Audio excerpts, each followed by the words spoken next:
Good evening, everyone, and welcome to our International Communication Series here at USC. Tonight, we're proud to welcome back one of our very own, a USC undergraduate alumnus, NYU Law graduate, Cambridge MBA graduate, Los Angeles attorney, and passionate advocate for English literacy and global communication.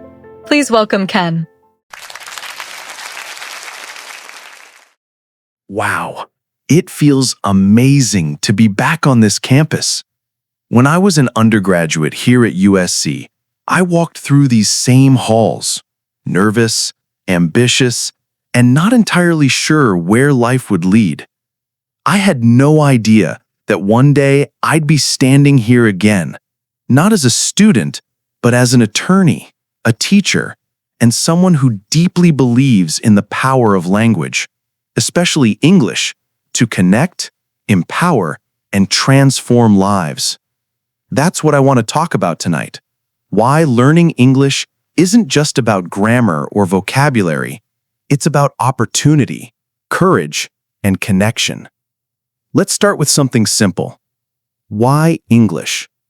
When I was studying at USC, I had classmates from all over the world: Brazil, Korea, Nigeria, India, and France. We had different cultures, accents, and experiences, but one thing connected us all: English. English wasn't just the language we used to write essays or exams. It was how we built friendships, shared ideas, and solved problems together. Today, more than 1.5 billion people speak English. That's 1 in every 5 people on the planet. It's the language of business, science, travel, technology, and art. When you learn English, you're not just learning words. You're learning how to connect, how to belong, anywhere in the world. Think about it. When you travel, English helps you find your way. When you work, English opens doors to international jobs. When you study, English helps you access half the knowledge on the internet. English isn't owned by any one country anymore. It belongs to anyone who wants to grow. Now, let me share a little bit about myself and tell you why I have the pleasure of joining you today on this lovely panel discussion for the importance of learning English. I'm Indian American, born in Long Beach and raised in Los Angeles. My parents came here from India, and they worked hard to build a life for our family. At home, we spoke both English and Punjabi. My parents always said, work hard, show respect for others, stay humble, and learn to express yourself clearly and intelligently.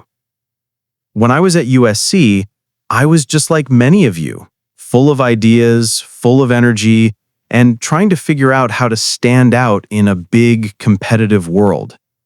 Then I went on to study law at NYU, and that's where I truly saw the power of English communication. I met people from dozens of countries, lawyers, professors, clients, and English was the bridge that connected us all. When I became a full-time attorney in Los Angeles, I started working with international clients, people from Japan, Mexico, Germany, and India. Many of them were incredibly smart, but struggled to explain their ideas in English. I saw how language could either build confidence or create barriers. And I decided I didn't just want to practice law. I wanted to help people find their voice. That's how my advocacy for the importance of English literacy began. Let me share a few stories that always stay with me. There's Rosa, a client from Peru. When she moved to Los Angeles, she barely spoke English. She was quiet, shy, and scared to answer the phone at work. But she started taking free English classes at night. She watched YouTube videos, practiced with coworkers, and wrote down new phrases every day. 2 years later, she was promoted to office manager. She told me, "Ken, I don't just work now. I talk, I connect, I belong." Then there's Arjun, an engineer from India. Brilliant guy, top of his class, but he told me he felt invisible in meetings because of his accent. I told him, "Your accent isn't a weakness, it's your story." He practiced speaking daily. He started leading meetings. Today, he manages a global team in Silicon Valley. English didn't change who they were. It gave them a way to show who they already were. Wonderful. We have a question from our audience. Hi Ken, my name is Lin. I'm from China and I have a question for you. What if my English isn't perfect? Should I still try to speak? Hi, Lynn. That's such a great question, and I love that you asked it. Here's the truth. You don't need perfect English.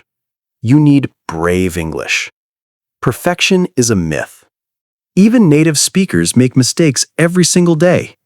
The goal isn't perfection, it's communication. If you wait until you're perfect to speak, you'll never start. But if you start speaking now, you'll improve faster than you can imagine. When people see your effort, they don't judge you, they respect you. So, yes, speak, even if you're nervous, even if it's not perfect, because your voice matters. English is all around us. You hear it in music, in movies, on the news, and on social media. When you sing along to Ed Sheeran, you're learning rhythm. When you watch a Netflix show, you're learning how real people speak. When you write a tweet or comment online, that's practice too. English learning doesn't only happen in classrooms. The world is your classroom. And did you know? Over 80% of international job listings require English communication skills. Even in non-English speaking countries, employers prefer candidates who can write or speak in English. So learning English isn't just about grammar. It's about preparing for global opportunity. Amazing. We have another question from our audience. Hi Ken, I'm Miguel from Argentina. How can English help me get a better position in my country? Hi, Miguel. Great question, and so nice to meet you. Buenos Aires is my favorite city to visit in Argentina. Let me answer that from my own experience. A few years ago, I was part of an international case involving clients from 3 different countries. None of them shared a first language. English was the only bridge. And guess what? I wasn't chosen to lead that project because I was the smartest lawyer. I was chosen because I could connect clearly and confidently with everyone. That's the thing. English makes you valuable. It gives you mobility, not just in your job, but in your entire career. It helps you become the person who can bring others together. And those are the people who lead. Let's look at the big picture. Over 1.5 billion people speak English. Only 400 million are native speakers.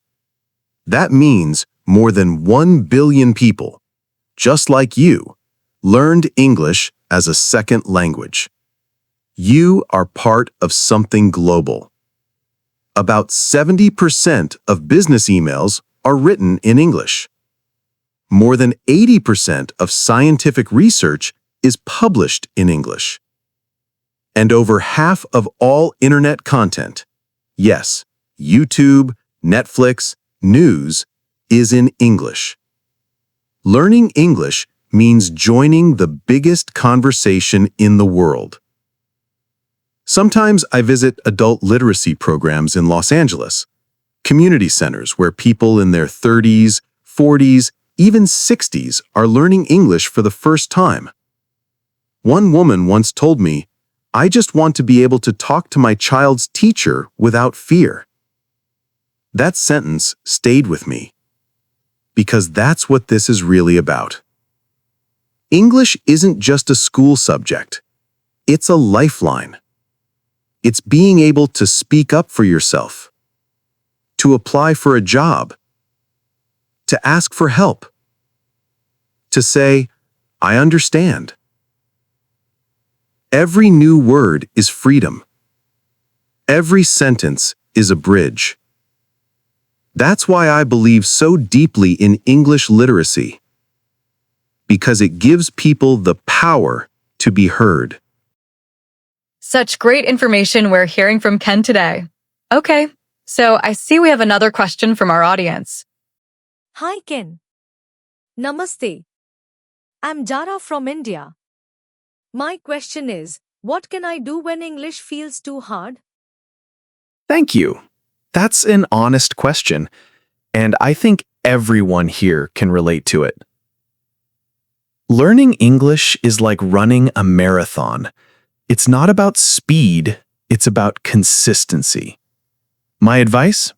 Focus on connection, not perfection.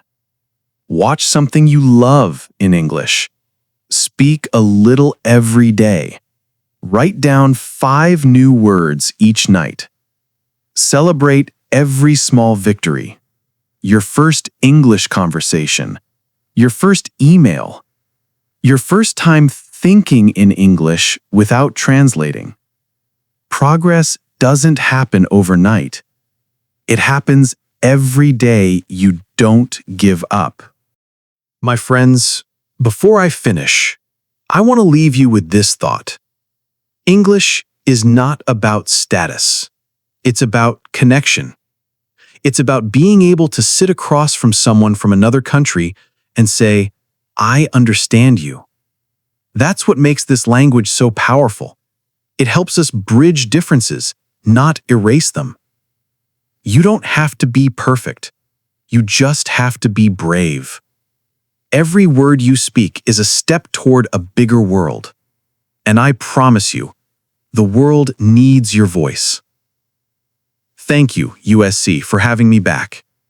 Thank you all for listening. And remember, go Trojans. Keep learning, keep believing, and keep speaking. The world is waiting to hear you. Wow, Ken. I learned so much today about the importance of learning English, and I'm sure our fantastic audience of international students did as well. We thank you so much for joining us today and hope to have you back soon.